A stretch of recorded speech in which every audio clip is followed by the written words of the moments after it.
Sepulang dari sholat isya, bapak dan ibu saya ngobrol di meja makan. Saya yang mendengar obrolan bapak, memutuskan keluar kamar dan ikut ngobrol. Barangkali ada kabar tentang sesuatu yang terjadi di desa kami. Bu, tadi kok tumben waktu bapak sholat di musola, kok sedikit sepi, gak kayak biasanya ya? Tanya bapak ke ibu saya. Saya lalu pura-pura mengambil gelas sambil mencari teh dan curi-curi mendengar obrolan antara bapak dan ibu. Itu loh pak, Mbak Ci tadi bilang ada sesuatu yang goib mendekat ke desa kita dan kita diwanti-wanti untuk berhati-hati, jawab ibu. Saya pun tersedak mendengar jawaban ibu menjawab pertanyaan bapak. Seketika ibu bilang kepada saya, "Loh, pelan-pelan toh kalau minum. Kamu gak diceritain Adim kan temenmu?" Spontan saya jawab, "Iya bu, tadi Adim juga cerita ke saya, Adi Paing dan Jafar." Ibu saya menanggapi dengan santai, "Oh alah, ya sudah kalau sudah tahu. Sana belajar di kamar, kalau sudah selesai cepat tidur ya," perintah ibu. "Iya, siap bu," jawabku sambil mengambil langkah menuju kamar. Sabtu siang, kami berempat setelah pulang sekolah dan berganti pakaian di rumah. Kami bertemu dengan Mas Gatot di warung kopi Pak No. Iya, satu-satunya warung kopi di desa kami yang terletak di ujung jalan desa. "Pak No, saya es teh," teriak saya ke dalam warung. "Aku iya Pak No," sahut Adim. "Sebentar, tangguh buatin Mas Gatot kopi dulu." Kali itu warung sepi karena hanya ada kami berempat dan Mas Gatot yang habis dari merawat kebun cabai rawit miliknya. "Yo sebentar toh, antri dong. Masa datang belakangan minta duluan?" Canda Mas Gatot memulai sapaan kepada kami. "Iya mas, di luar panas banget soalnya. Lagi gak kemana-mana nih mas," tanya Jafar. "Belum Far, baru nanti tengah malam mau ke kota, biar sampai di kota pas pagi dan belanja keperluan tani. Kenapa? Kalian mau ikut tak?" ujar Mas Gatot sambil menawari kami. Layaknya paduan suara, tanpa aba-aba kami serempak menjawab, "Wah, iya boleh mas." "Ya sudah, kalian nanti bilang ke orang tua kalian dulu kalau mau ikut aku," saran Mas Gatot kepada kami berempat. "Oke mas," sahut saya, karena kami sudah lama tidak berkunjung ke kota setelah perayaan hari ulang tahun kabupaten beberapa waktu silam. Selepas maghrib sedikit ramai karena ada acara tahlil di tetangga kami yang meninggal dunia karena sepuh beberapa bulan lalu. Acara tahlil dilaksanakan setelah maghrib dan akan selesai sebelum isya. Sekitar pukul 6:40, saya masih di ruang tamu menyelesaikan pekerjaan rumah dari sekolah. Setelah acara tahlil selesai, bapak-bapak terlihat membicarakan sesuatu yang sepertinya membahas rumor santer dari desa tetangga kami. Tapi saya lebih memilih masuk ke kamar dan menunggu bapak sampai di rumah dan meminta izin ikut Mas Gatot ke kota tengah malam nanti. Maklum, perjalanan dari desa kami ke kota kabupaten terdekat adalah sekitar 6,5 jam, melewati perkebunan karet, tebu, dan perkebunan kakao atau coklat. Di sisi kanan dan kiri selama 3,5 jam. Cukup lama bukan? Iya, karena sebagian jalan yang kami lalui bukanlah jalan aspal, tapi jalan makadam. Jalan tanah dengan batu yang ditata ala kadarnya, tanpa aspal. Tidak lama bapak kemudian masuk ke rumah. "Pak, aku boleh nanti malam ikut Mas Gatot ke kota buat beli bibit? Kan besok libur sekolah," tanya saya kepada bapak. "Sama siapa saja?" "Kalian berempat," tanya bapak. "Iya pak," jawabku. "Ya sudah, gak apa-apa. Yang penting hati-hati di jalan. Pamit ibumu juga, jangan lupa," ucap bapak mengiyakan. Di saat bersamaan, ibu sedang keluar kamar, langsung menyaut permintaan saya ke bapak. "Yang penting gak sendirian, berempat toh. Toh ada Mas Gatot, ya sudah, sana siap-siap. Nanti ibu titip barang sekalian, buat Buli Musri. Nanti biar diambil sama Buli Sri sendiri. Iya bu, lanjutku. Jarum jam dinding di rumah saya sudah menunjukkan pukul 10:45 malam. Dan kalian tahu apa yang dititipkan ibu kepada saya? Pastinya enggak ya. Ini saya kasih tahu. Tidak lama setelah saya siap-siap, ternyata itu setengah karung beras dan pisang, beberapa sisir yang belum begitu matang karena masih berwarna hijau kekuningan. Oh iya, sudah kebiasaan kami orang desa memberi buah tangan hasil dari kebun kami ala kadarnya. Dan tak lupa ibu memberi saya sebungkus biskuit berikut kopi panas di dalam kemasan botol air mineral plus air mineral berbotol besar untuk bekal kami selama di perjalanan menuju ke kota. Assalamualaikum, teriak Jafar. Tiba-tiba Jafar dan Edi Paing muncul dari pintu dapur sambil membawa titipan dari orang tuanya masing-masing dan menyapa saya yang masih di dapur dan berencana membuat cangkir teh sebelum menembus dingin dan pekatnya kabut malam itu. 10 menit kemudian Adim menyusul dengan Mas Gatot dan bertanya persiapan kami untuk memakai jaket karena hawa malam ini lebih dingin dari biasanya. Setelah saya pamit kepada bapak dan ibu, kami pun menuju mobil pick up Mas Gatot dan saya ke bagian duduk di bak belakang bersama Adim. Kami berempat sepakat untuk bergantian waktu perjalanan pulang untuk duduk di kabin mobil. Pick up perlahan meninggalkan desa kami, membelah malam sunyi perkebunan besar yang mengitari desa kami. 1,5 jam perjalanan kami terkesan biasa saja. Dapat dikatakan dan tidak ada sesuatu hal ganjil yang kami temui, kecuali hewan liar yang menyeberang jalan setelah mobil kami berlalu. Iya, saya duduk menghadap arah berlawanan dengan arah mobil yang dikemudikan Mas Gatot. Begitupun Adim juga tidak memberi sinyal khusus atau lainnya dan sambil membicarakan Dian, gadis favorit sekolah kami. Iya, seperti pada umumnya, remaja seusia kami membahas gadis cantik idola sekolah, kemudian bercanda tentang kebodohan kami yang terjadi di sekolah. Tiba-tiba, suara mobil yang kami tumpangi dari suaranya seperti sedang dilempar batu sebesar ibu jari oleh seseorang yang kami tidak tahu di mana datangnya. Diiringi hawa dingin yang tiba-tiba berubah senyap, Mas Gatot pun memperlambat laju mobil yang kami tumpangi sambil memastikan sekitar kami aman untuk dilalui. Ah, iya benar saja. Di depan kami adalah jembatan sungai besar sepanjang 30 meter membentang beberapa hari lalu, dan Mas Gatot lupa membunyikan klakson sebagai tanda permisi di turunan curam jalan menikung yang barusan kami lalui. Ini adalah sungai yang kami seberangi beberapa hari lalu, tapi dengan jembatan yang berbeda. Tempat kuntilanak merah memperlihatkan dirinya kepada kami. Sembari Mas Gatot memperlambat laju mobilnya, kami pun inisiatif mengarahkan penglihatan ke segala arah atas dasar kekhawatiran kami sebelum menyeberangi jembatan yang akan kami lalui.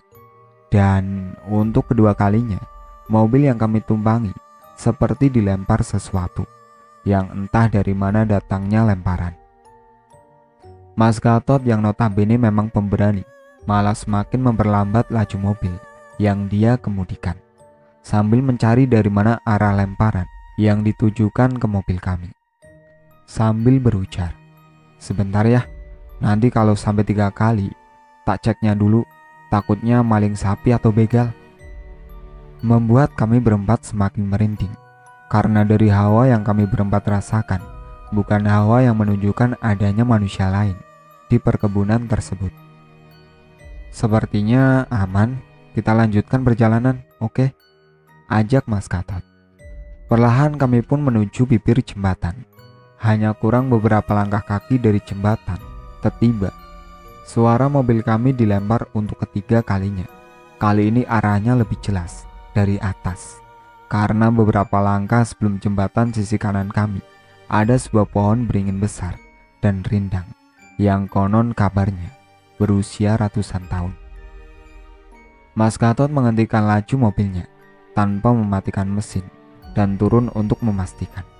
Sementara saya dan Adim masih di atas bak pick up, mengarahkan pandangan kami ke ranting atau dahan pohon beringin tersebut. Jafar turun dari mobil dan memilih mengikuti Mas Gatot, memeriksa sekeliling mobil. Sedangkan Edi Paing terlelap di dalam kabin mobil tanpa tahu apa yang terjadi. Sementara kami mengarahkan pandangan ke sekitar pohon lain bagian atas.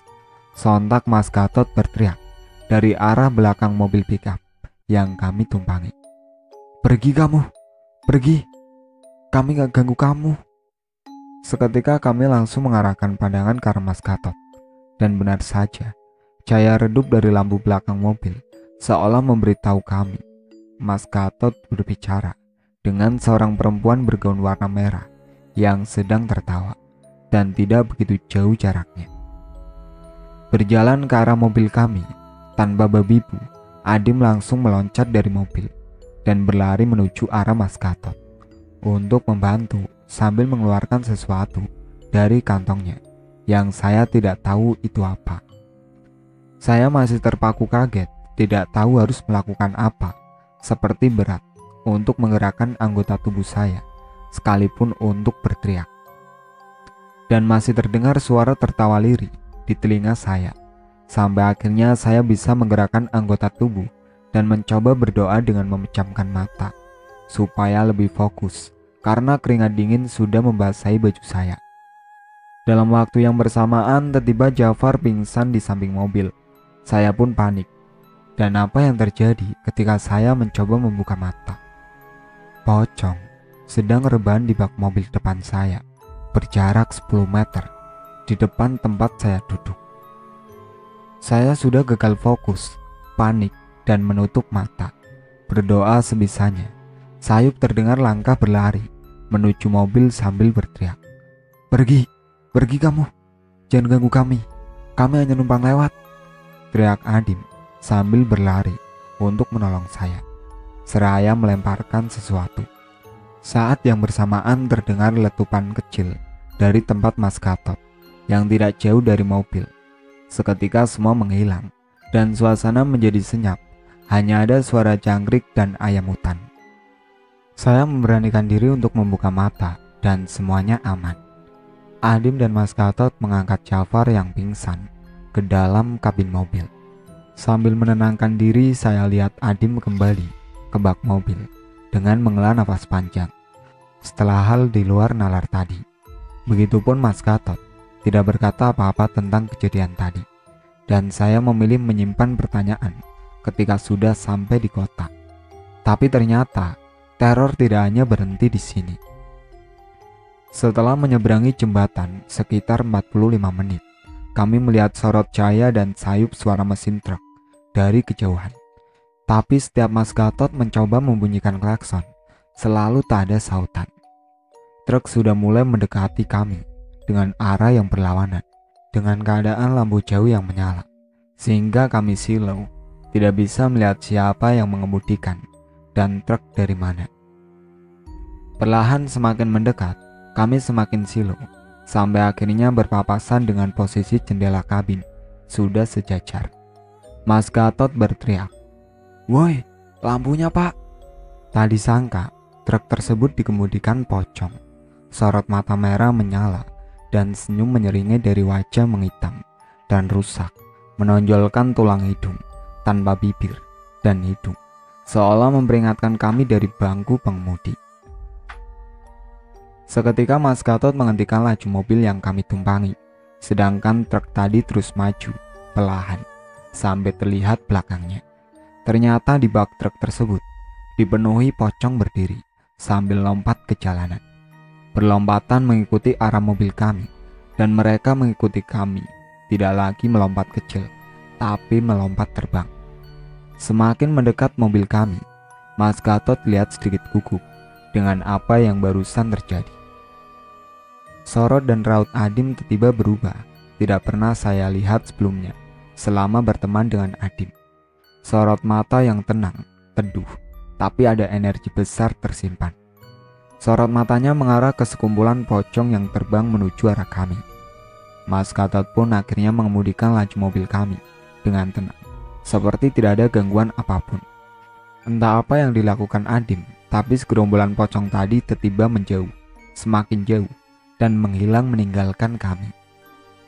Saya pun bernafas lega. Biasanya aku lewat itu ndak ada yang begini loh, Dim. Lawang biasanya juga sendirian meski malam. Tiba-tiba Mas Gatot memulai pembicaraan sambil memegang kemudi dengan kecepatan 25 km per jam. Karena masih di jalan rusak, area perkebunan. Adim menjawab, "Iya Mas, kenapa ya? Besok aja kita tanyain Simba Mas." Saya perhatikan jam digital di dashboard mobil, menunjukkan pukul 2:15 dini hari. 40 menit lagi kami akan sampai di desa tetangga, tempat warung Pak Manto berada. 15 menit sudah berlalu. Sayup dan lirih terdengar orang nembang Jawa. Padahal kami masih di tengah perkebunan karet, yang notabene tidak ada manusia yang beraktivitas di sana, dini hari sekalipun, penjaga perkebunan. Saya bertanya kepada Adim, tapi tanpa sempat terucap. Seketika Adim menjawab, "Sudah, gak usah didengerin, biarin aja." Musik dangdut dari dalam kabin cukup terdengar. Tapi entah kenapa suara orang nembang Jawa ini seperti lebih terdengar dan berusaha menyayat nyali saya. Di saat yang bersamaan suara lonceng dokar atau andong dan derap sepatu kuda lirih terdengar. "Aduh, mati aku," batinku. "Dim, coba lihat itu depan, Dim," perintah Mas Gatot ke Adim sambil terkaget. "Wah, iya tuh Mas," teriak Adim. Rupanya teriakan Adim membangunkan Edi Paing. Sontak Edi Paing berucap sambil mengucek matanya, seolah tidak percaya. "Ya Allah, astagfirullah, apa ini Mas?" Saya masih mencoba menahan diri untuk memejamkan mata dan memilih tidak melihat apa yang teman saya lihat di depan mobil kami. Tapi apa daya, rasa penasaran saya memuncak dan memutuskan melihat apa yang terjadi. Masih dalam jangkauan sorot lampu mobil sekitar 25 meter. Terlihat sedikit samar karena kabut tipis. Dokar atau andong yang dikusiri pocong dan 3 penumpangnya sedang berjalan pelan searah perjalanan kami. Masih terdengar jelas lonceng dan derap kuda yang tadinya sayup dan lirik seraya mendekati mobil kami. Mas Gatot memutuskan mengurangi kecepatan mobilnya sambil memastikan tidak ada kejadian yang akan terjadi kepada kami. Tiba-tiba kabut semakin tebal.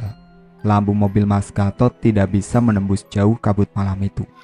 Sampai akhirnya Mas Gatot memutuskan untuk menembus kabut pelan saja, karena dikira sudah aman untuk dilalui. Ternyata puncak teror malam ini ada di sini. Tidak lama menembus kabut pekat, tiba-tiba mesin mobil mati seketika dan tidak bisa dihidupkan meski berulang kali dicoba. Saya masih dalam kondisi gugup dan takut sesuatu akan terjadi. Mas Gatot turun dari mobil dan coba mengecek apa yang salah, dibantu Adim dan Edi Paing. Saya belum memutuskan turun dari mobil untuk membantu karena masih takut sesuatu akan terjadi. Jafar masih dalam keadaan pingsan. Tidak lama suara dokar atau andong dan derap kuda berikut suara lonceng yang tadi hilang ditelan kabut pekat tiba-tiba muncul lagi dengan lirih dari arah belakang kami.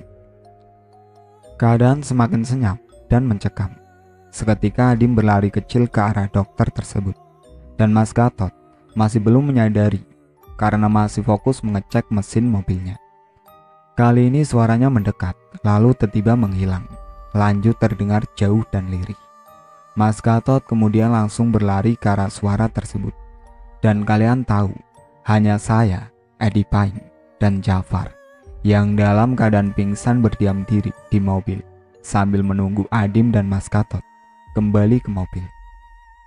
Suara dokar menghilang dan tidak lama kabut mulai tipis, menampakkan keadaan jalan tempat kami berhenti. Mas Gatot dan Adim belum kembali, kami pun bingung harus berbuat, kecuali menunggu mereka meski keadaan sudah mulai tenang. Terdengar langkah manusia dari arah Mas Gatot. Ternyata Adim kembali, dan tanpa tahu Mas Gatot berada di mana. Loh, Mas Gatot nggak sama kalian toh, Ed? Tanya Adim seraya berteriak kepada kami. Enggak kok, kan tadi Mas Gatot nyariin kamu, Dim. Jawab Edi Pahing dan saya. Kami berdua masih kebingungan dengan jawaban Adim. Terdengar teriakan dari arah yang tidak begitu jauh. Dim! Rupanya suara Mas Gatot muncul berjalan dari arah kegelapan, memanggil Adim. Kalian gak apa-apa kan? Tanya Mas Gatot kepada kami semua. Aman Mas Gatot, tapi Jafar masih pingsan, sahut Edi Pahing. Ya sudah, kita coba hidupkan mobilnya dulu. Seraya memutar kunci mobil pada rumah kuncinya, dan ternyata hidup. Serentak kami langsung berkata, Alhamdulillah, hidup. Dan kami berikut Mas Gatot pun melanjutkan perjalanan tanpa membahas kejadian yang barusan kami alami malam ini. Seperti saya menyimpan uang atas pertanyaan kejadian tadi. 30 menit kemudian kami sudah sampai di jalan aspal yang notabene berarti sudah mulai aman karena lampu PCU menerangi jalan yang akan kami lewati menuju kota kabupaten tujuan kami. Adzan subuh berkumandang, kami menyempatkan istirahat dan sholat sebelum melanjutkan perjalanan kami kembali. Kali ini adalah malam yang cukup berat untuk kami dan Mas Gatot. Berarti bener ya rumor desa tetangga, seperti cerita Pak Manto warung kopi yang kapan hari aku ketemui kalian itu. Buka Mas Gatot pada kami untuk mengobrol. Dan Edi Pahing tiba-tiba inisiatif mencari minyak kayu putih untuk menyadarkan Jafar yang pingsan atas kejadian tadi. Botol minyak kayu putih didekatkan ke indera penciuman Jafar oleh Edi Pahing. Lalu lambat laun Jafar mulai siuman dan bertanya apa yang terjadi.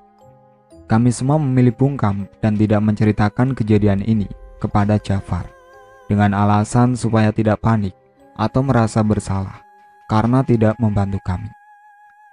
Hari sudah mulai terang karena matahari sudah mulai terbit kekuningan dari arah timur. Artinya 1 jam lagi kami akan sampai di kota kabupaten tujuan kami semua. Kami lihat Mas Gatot beberapa kali menguap karena rasa kantuk. Matahari melawan arah tujuan kami, berikut hawa panas sudah mulai terasa. Akhirnya kami sampai di kota kabupaten tujuan kami dan langsung menuju pasar. Sementara Mas Gatot menyelesaikan keperluannya membeli logistik perkebunan di satu-satunya toko besar pertanian kabupaten kami. Kemudian Bu Sri dan Pak Lek Sudar datang menghampiri saya. Setelah itu Bu Sri dan Pak Lek Sudar mengajak saya sarapan di kedai yang tidak jauh dari kota besar tujuan Mas Gatot, membeli alat pertanian. Gimana Bin, kabar bapak sama ibumu? Tanya Pak Lek Sudar. Alhamdulillah baik Pak Le. Pak Le apa kabar? Ardi sama Mira nggak diajak toh Pak Le? Jawab saya sambil bertanya kabar keluarga Pak Le. Oh alah, mereka tadi ada nunggu rumah dan mau ikut. Lagian mau didudukin mana? Canda Pak Le kepada saya. Oh iya Pak Le, ini ada titipan dari ibu buat Bu Sri sama Pak Le Sudar, sahutku. Walah ibumu kok repot begini toleh. Ya sudah, makasih ya. Sampaikan salamku ke ibumu. Saya pun mengiyakan sembari menutup pembicaraan kami. Tidak lama saya berpamitan kepada Bu Sri dan Pak Lek Sudar karena saya harus mencari Jafar, Edi Pahing, dan Adim yang kabarnya juga sedang bertemu keluarganya. Kurang 10 menit kami berempat janji bertemu di tempat yang kami sepakati. Iya, tidak jauh dari satu-satunya toko besar, tempat di mana Mas Gatot menyelesaikan urusan logistik pertaniannya. Woi Bin, teriak Edi Pahing dari arah belakang saya. Iya Ed, yang lain pada kemana nih? Belum datang, tanyaku. Wah, kayaknya belum tuh. Tapi lumayan, aku dikasih uang jajan sama bulekku, ucap Edi Pahing kegirangan. Tidak lama kemudian, Adim dan Jafar datang. Dan kami memutuskan untuk langsung menuju di dekat mobil. Takutnya Mas Gatot sudah menunggu, barangkali kami bisa untuk membantu menaikkan barang. Benar saja, sebelum lama Mas Katut menunggu kami datang dan semua sudah siap untuk pulang ke desa kami. Setelah semua kebutuhan berada di atas bak mobil pick-up yang kami tumpangi. Sepertinya tidak ada yang spesial malam ini, tak terkecuali hari ini malam Jumat pagi dan jarum jam masih bergantung di angka 9:15 malam yang sesekali diiringi suara kodok dan jangkrik bersautan di tegalan belakang warung. Seolah-olah mereka bernyanyi untuk saya, Edi Paing, Adim, dan Jafar yang sudah mulai bosan menunggu siaran pertandingan bola di TV dimulai. Kala ini Pano tidak berencana menutup warungnya sebelum pertandingan bola antara Manchester United melawan Chelsea berakhir. Dan benar saja, 10 menit kemudian datanglah Pak Saman, tetangga kami, menyusul ke warung demi menonton pertandingan bola di TV malam ini. Dilanjut beberapa orang bergantian datang, hingga warung jadi sedikit ramai. Buatku pribadi, ini menyenangkan sekali. Ramai dan membicarakan banyak hal maupun pengalaman sambil menunggu pertandingan bola disiarkan. Jarum jam dinding sudah menunjukkan di angka 11:55 malam, yang berarti acara siaran pertandingan akan dibuka oleh MC dan komentator sepak bola kenamaan asal ibu kota, Bung Roni, sapaan akrabnya. Biasanya Bung Roni memang sebagai pembuka acara plus sebagai komentator sebelum pertandingan dimulai dan disiarkan secara langsung. Kemudian setelah perhitungan poin dan peta kekuatan kedua tim yang akan bertanding dini hari kali ini oleh Bung Roni, pertandingan pun dimulai, ditandai dengan peluit panjang dari wasit sebagai ketua pertandingan di stadion kenamaan Inggris, Old Trafford, yang tidak lain adalah home base kesebelasan Manchester United. 45 menit pertandingan babak pertama pun usai dan kedudukan sementara dimenangkan kesebelasan Red Devil, Manchester United. Tiba-tiba mati listrik, penonton kecewa dan menggerutu. Kemudian Pak No menghidupkan 2 lampu petromak supaya warung tetap terang dan kegiatan ngopi bisa dilanjutkan. Tanpa siaran pertandingan sepak bola tentunya.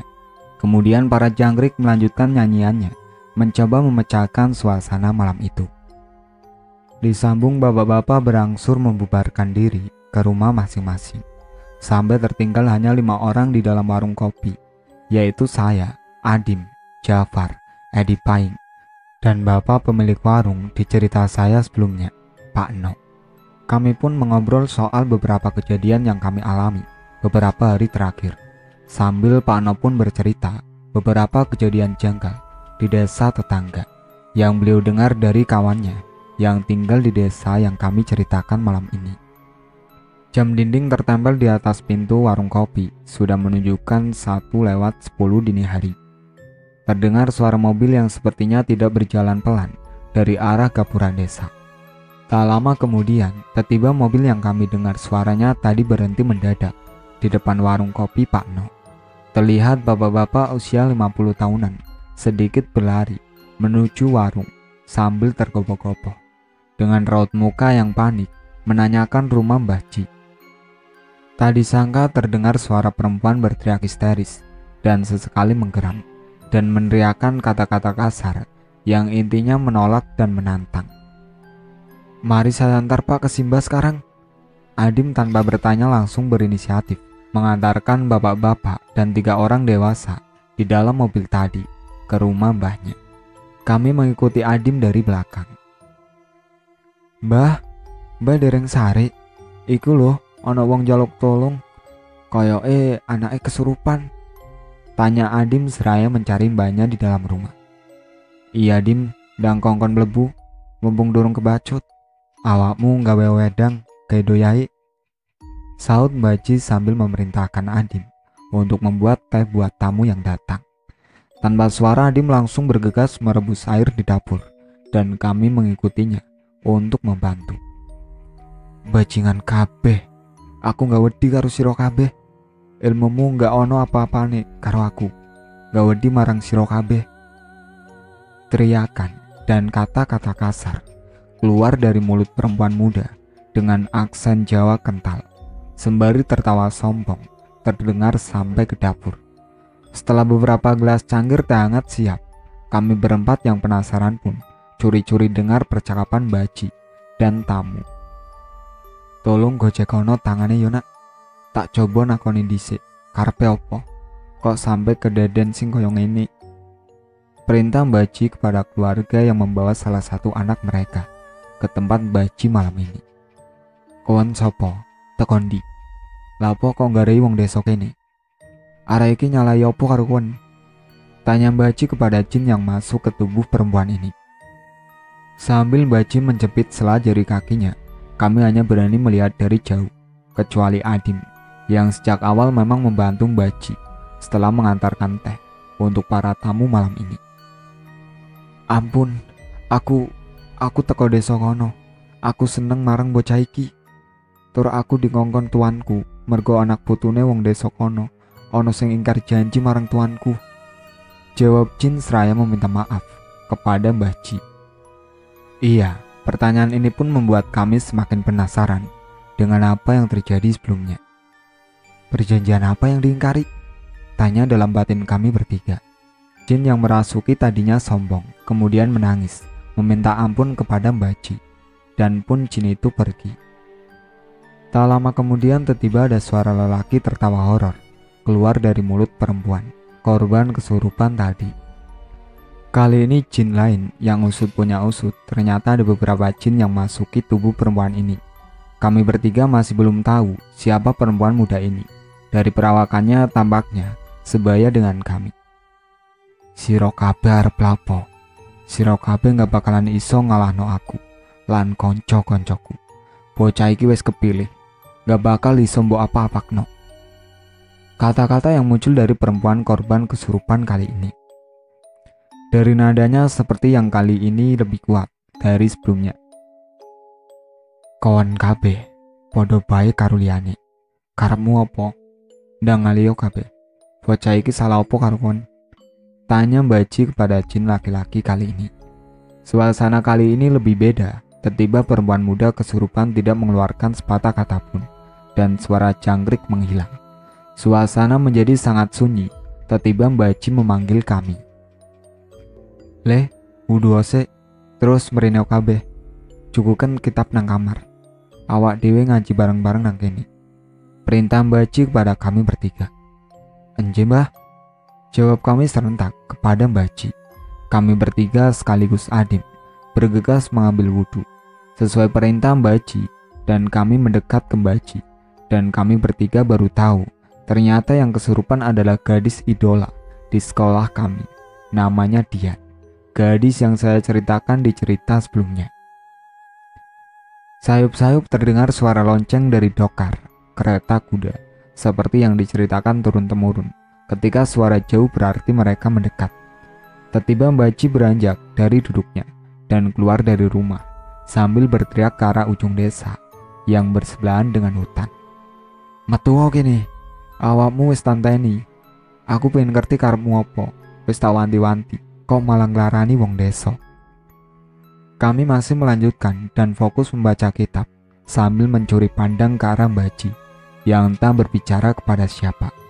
Dan lagi, suara lonceng dari dokar semakin menjauh. Artinya semakin mereka mendekat, tetapi belum menampakkan dirinya. Keluarga Dian di ruang tamu masih berjaga dan memegangi tangan dan kakinya, meski jin yang merasuki tidak meronta-ronta, hanya tertawa dan menangis dalam waktu yang bersamaan.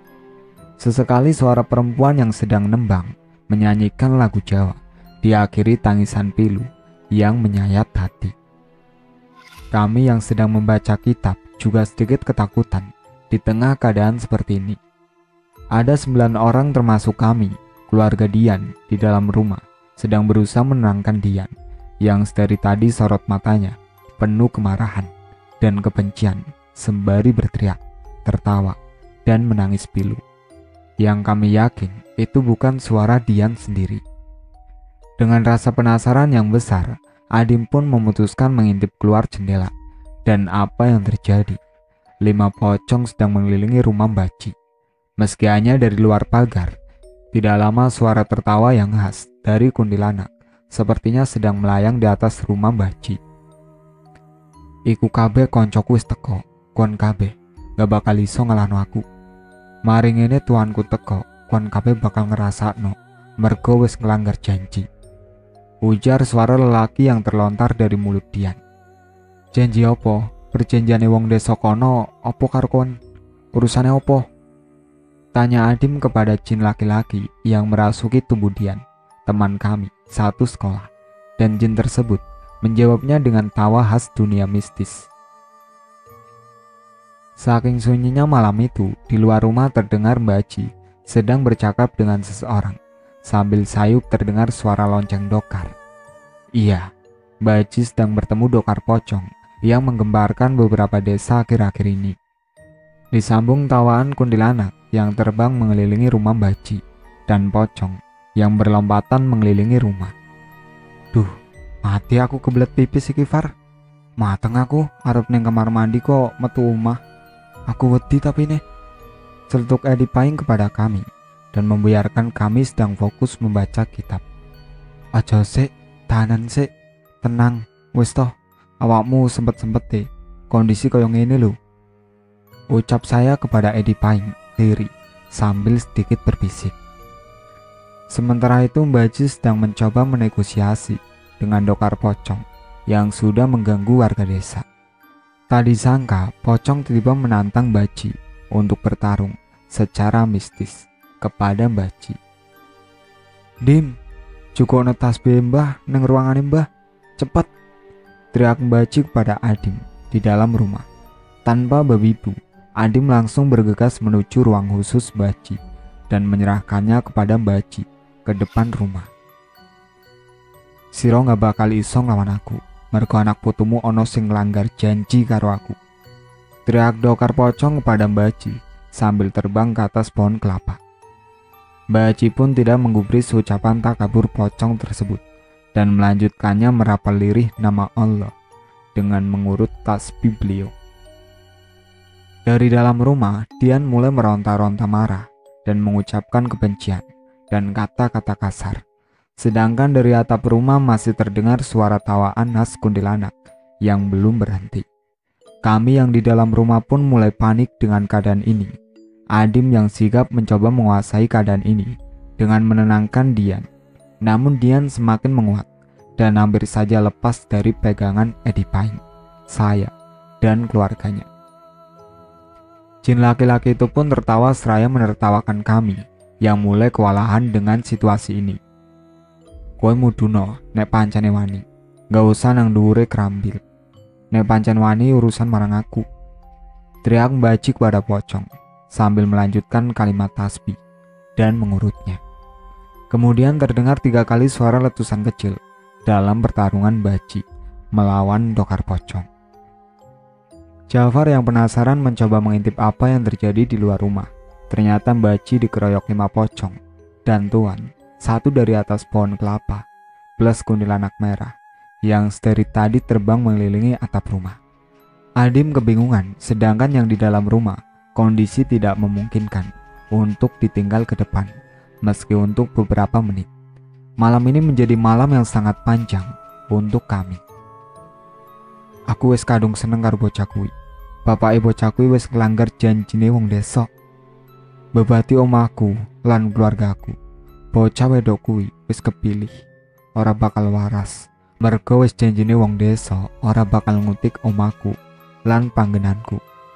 Nek dilanggar, aku bakal nggawa bocah siji teko keluargane.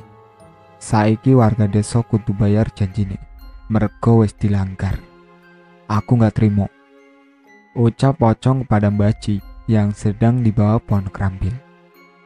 Sambil mengurut kalimat tasbih dengan lirih, dari ruang tamu Adim masih berusaha menenangkan Dian yang masih tertawa sembari meronta berusaha melepaskan diri dan melotot kepada kami satu persatu, seolah-olah memberi pesan kepada kami untuk menyingkir dari urusannya.